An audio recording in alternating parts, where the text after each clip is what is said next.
It's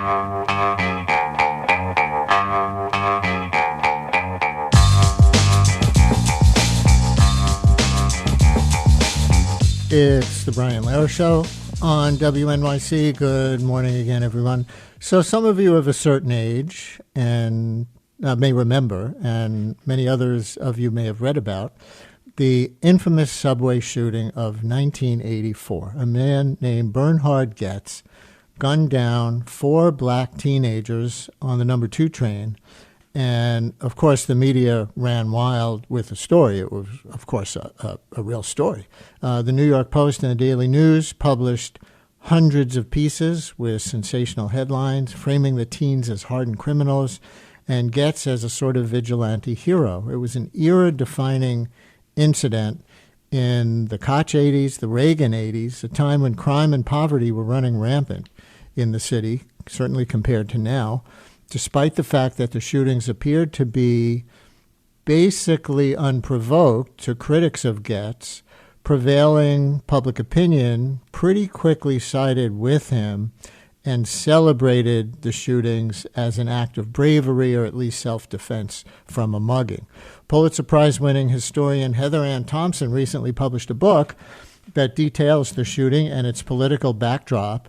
The book offers a rich narrative account of the incident and how the public's reaction to it offers crucial insight into the kind of racial resentment that politicians have been capitalizing on before, certainly, but also maybe in a different way ever since. It's also about the fallout of Reaganomics, the rise of conservative media in the city and maybe the country, the weaponization of fear that has come to define a big part of American politics.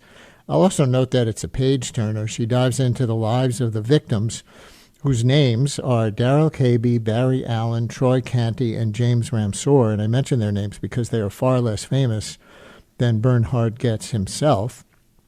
And through their stories, she lays out a deep political and social history of the late 20th century. Remember, Ann Thompson is a historian, and how it set the stage to some degree for the kind of white rage that dominates Trump-era politics right now.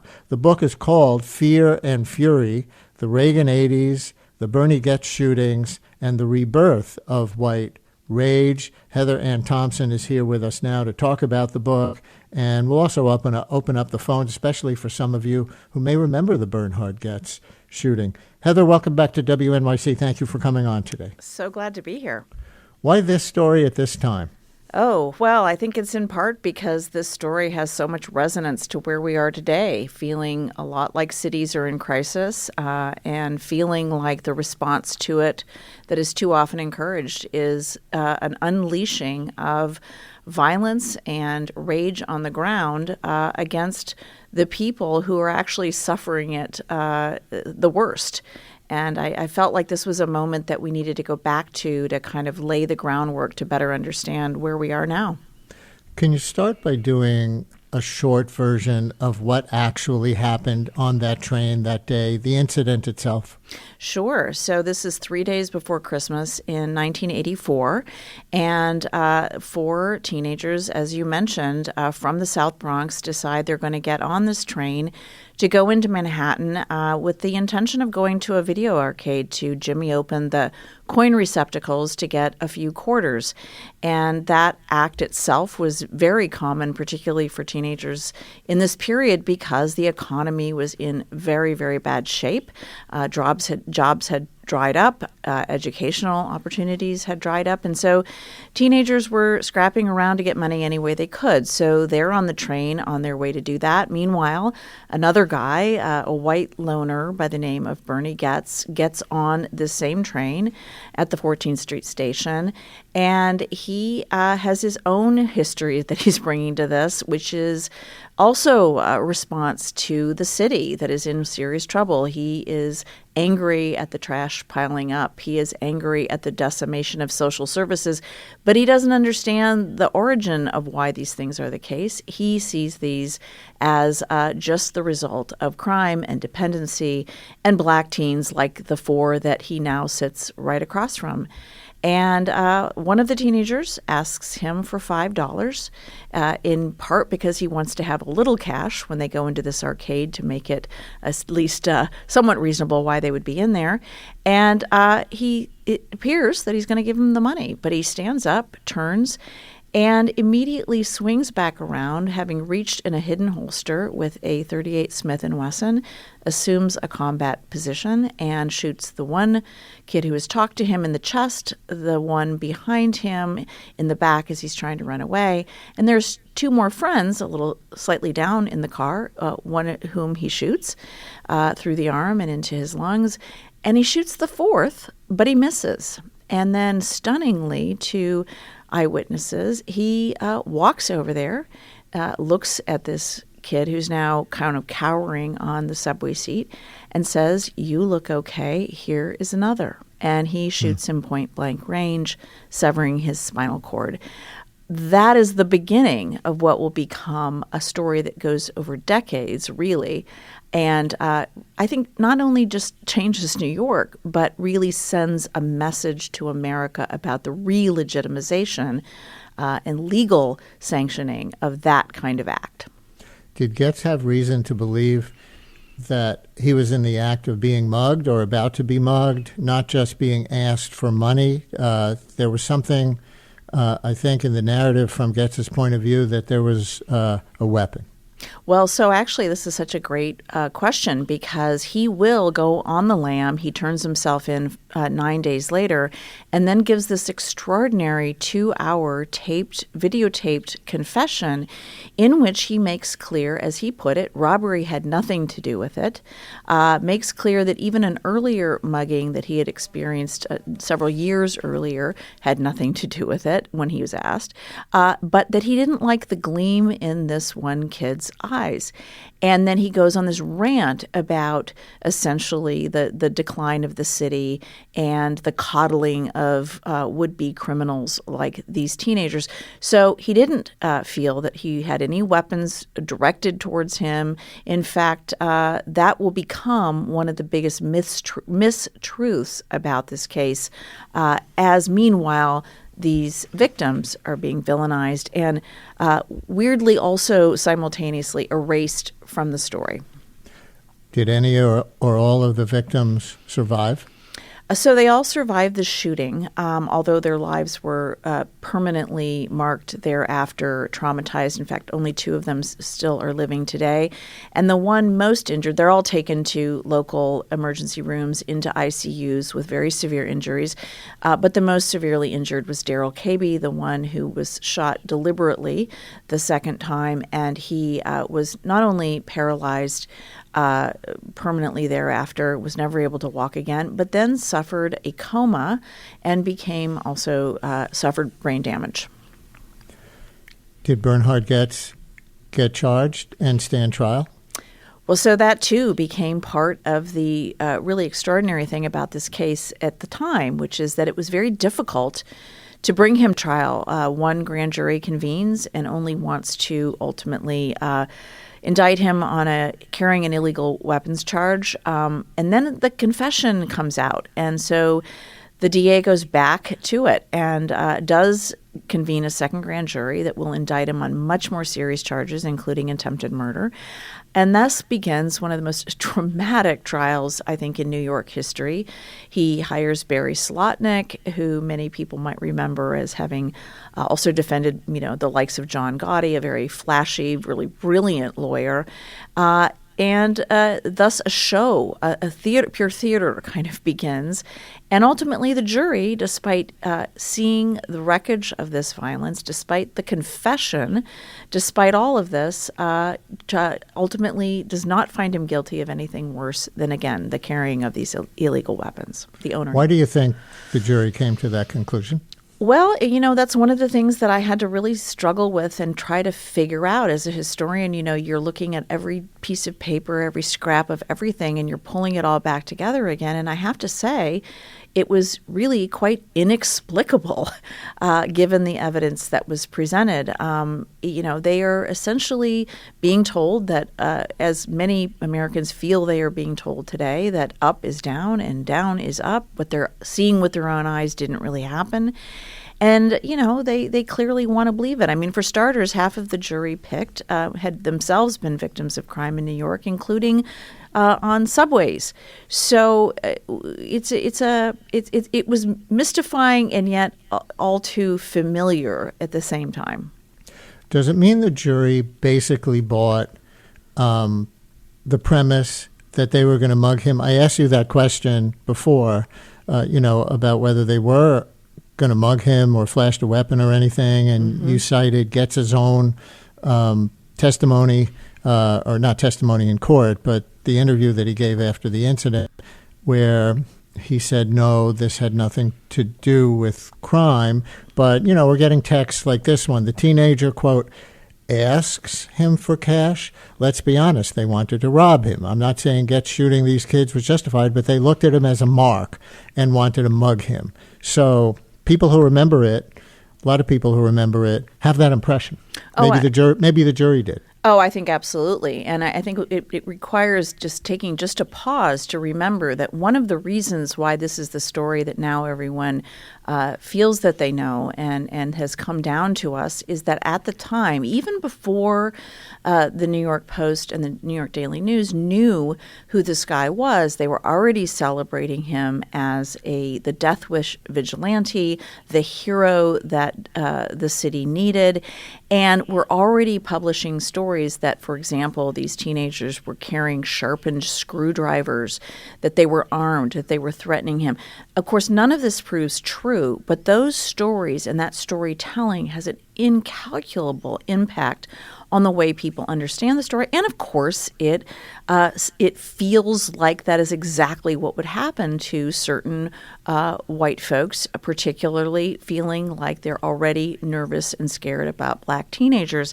So this is a racial narrative that is stoked, it's curated. And so we fast forward to today and we hear that Troy Canty asks Bernie Goetz for $5. And I say ask because he says, do you have $5? No other subway passenger in that car felt threatened by him. At no point did someone get off or report anything to the conductor, which, by the way, often happened when people felt that there was something untoward about ready to happen.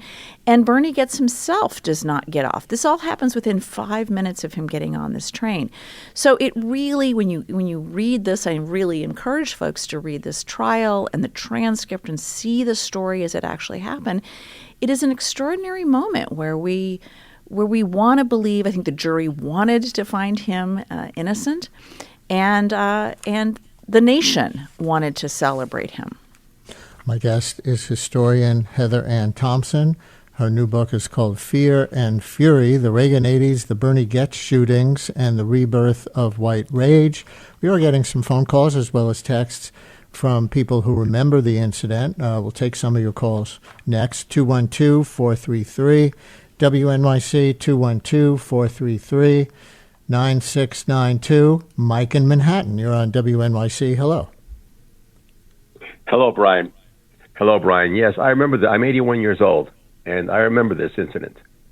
And what I recall about these kids being presented as like almost innocent, there was a live interview with the lawyer of these kids with the kids present, live TV interview. And they actually had to protect the lawyer from one of these kids who was going to attack his own lawyer. These were not nice kids. And I have no doubt they were going to mug this guy, Bernie Goetz. So, this presentation is really offensive to me, to hear this. You think these are innocent kids. They're not innocent kids. So that's all I have to say. Did they deserve to be shot? No, I agree with you. They probably didn't deserve to be shot, especially the kid who was sitting by himself, apparently. So I mean, Bernie. But, when you're feeling threatened, your adrenaline runs. You're not thinking calmly anymore. especially if there's 4 kids and you're by yourself. Mike, thank you for your call. Heather, your reaction to that, including the incident he describes. I don't know if it's accurate about one of the victims and the lawyer. No, I mean, and I think, it isn't that I don't understand this sentiment about the case. Again, the media at the time was reveling in any opportunity to portray them not just as potentially threatening Bernie Goetz, but as one judge put it, animal, dangerous criminal. The facts were on the ground, and even if they are uncomfortable facts, that these were teenagers that had, in fact, racked up a host of misdemeanor citations prior to this event. So things like jumping turnstiles in the subway, having no money, jimmying opening these coin receptacles. These were not teenagers with violent criminal records.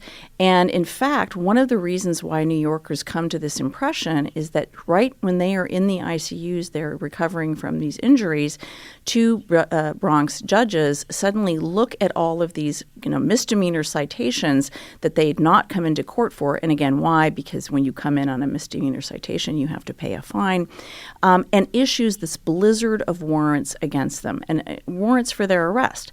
So the front page headlines is criminal all criminal teenagers, teenagers fleeing the law, and so forth. But meanwhile, let's be really clear. Bernie Goetz was the one carrying illegal weapons. Not only that, he had pulled that illegal weapon on people numerous times before. And when he was arrested, he had, for example, marijuana in his apartment in his possession at a time when not only is this illegal, but plenty of people are being arrested and given major stints of time. So the question in this case about who's the criminal and who's the victim gets really, really complicated. But here's what I will say to your caller that I absolutely think is worth pulling out here. In the New York 80s. It is a terrible time where people are all feeling a measure of threat. All people are feeling very unsettled by the really decline of city services, the graffiti, the trash, the sense of danger at every turn. And what is to me so interesting about this moment for today is that nobody was really stopping to ask, why are things deteriorating on the ground, and then turn on one another rather than ask these more structural questions. Another caller, Francesca in the Bronx. You're on WNYC. Hello, Francesca. Hi. I was a teenager when this happened, and I remember this very close. Kids were my age. And they weren't doing anything, their records weren't anything particularly shocking. We were all sort of a lot of unsupervised kids in those days. This wasn't anything crazy up to. I remember, them painting. I remember the media painting these boys as being animals and monsters, which was, really in fashion in those days. It was really in fashion. Anytime anything happened, it was really exciting to demonize the black people in the situation and then paint the white people as innocent victims. This happens numerous times in the media. But I remember watching a piece of that confession video or whatever they called that. I saw a piece of it as a kid, and I remember looking at it and thinking, you got to be kidding me. This guy, he's telling us himself. He kind of lost his temper. He lost control of himself. He kind of was seeing red, and he wanted to attack them. He described that himself in his own words, and I was like, why are the adults, what is wrong with the adults not grasping what this man is saying? As a teenager, it seemed really, really plain and clear to me, and I don't know. I was very upset at the time about what I was watching.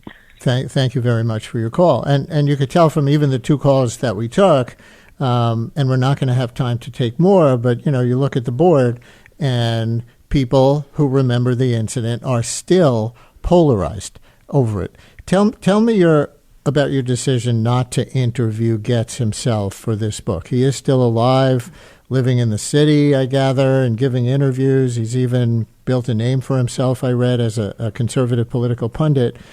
Did you make a conscious decision not to get his side of the story?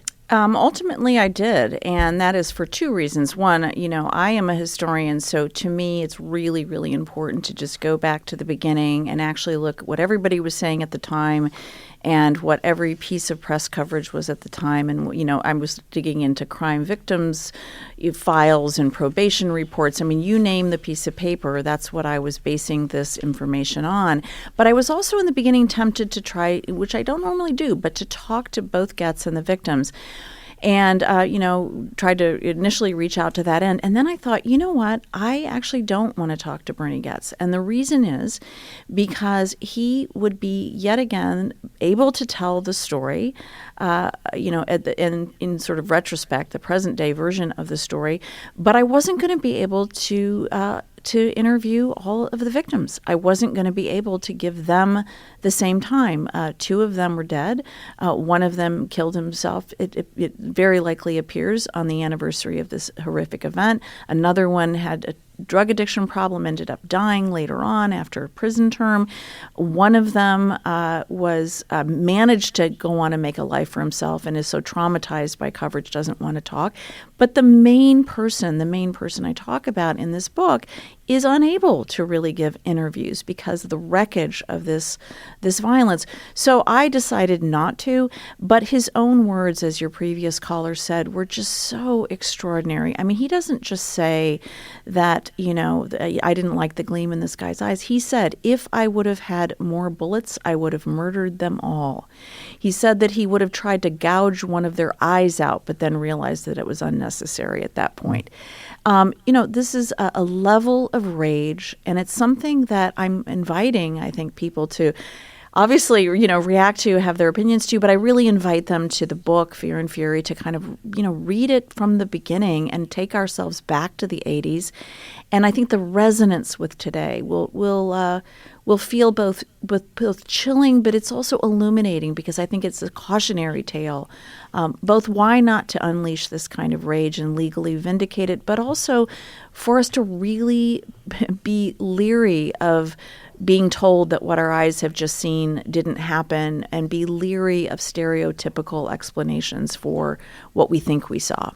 So how, in our last few minutes, do you think it resonates with today? I know you mentioned Daniel Penny, who listeners will remember strangled a black man on the subway in 2023 in a situation where he and writers thought they were under threat, though the man, Jordan Neely, hadn't done anything to anyone at that point. And you relate it to Trump as well. Yeah, and also to, the Kyle Rittenhouse case and to the kind of unleashing of fury and rage in January 6th. And there's so many incidents that follow this that aren't just examples of people feeling it's okay to take the law in their own hands and to explode, but that the courts side with it and that they think it's okay. That this is very noticeable that after the Bernie Goetz case, the NRA not only supports his legal defense, but, makes incredible inroads in selling guns as something we all need for public, our own personal safety, not just for sportsmanship or for hunting. So this is a turning point, I think. But for today, I think it reminds us of two really, really important things. And you had the mayor on earlier, so I was actually really thinking about this, that if we're really, really serious about public safety, we have to really think about the structural things that make people so fearful, make them feel unsafe, and incite that kind of rage and resentment, particularly racialized rage. And then we have to trust that just because, we are told that something, happened that didn't, that to be really skeptical of it. So Minneapolis comes to mind, the recent murders in Minneapolis, when from the White House on down, we are told that no, in fact, this was a domestic terrorist that got shot. In fact, this was someone that was, wielding a weapon. When our eyes are telling us something quite different. So people are now invested in a rage narrative that is very dangerous to our society. And I think the 80s is a turning point moment that we can kind of revisit and rethink where we are today. Historian, Pulitzer Prize-winning historian Heather Ann Thompson. Her new book is Fear and Fury, The Reagan 80s, The Bernie Goetz Shootings, and The Rebirth of White Rage. And if you're interested in seeing her in person, she'll be speaking about the book at the 92nd Street Y with Pulitzer Prize-winning journalist Andrea Elliott. That's next Thursday, February 12th. Ticketed event, tickets at 92y.org. She'll also be speaking at the Roosevelt House on March 4th. Thank you for joining us, Heather. Thank you so much.